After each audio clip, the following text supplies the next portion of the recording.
Lawan main Gisela Anastasia di video Shure, Michael Yukinobu De Freitas atau yang kerap disapa Nobu terlibat perbincangan kocak dengan Jessica Iskandar. Hal tersebut terjadi saat Nobu dan Jessica Iskandar hadir sebagai narasumber di acara Kursi Panas, Trans TV.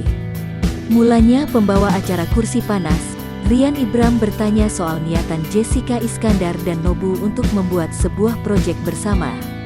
"Apakah kamu pernah kepikiran untuk kolaps bareng Jessica Iskandar?" tanya pembawa acara.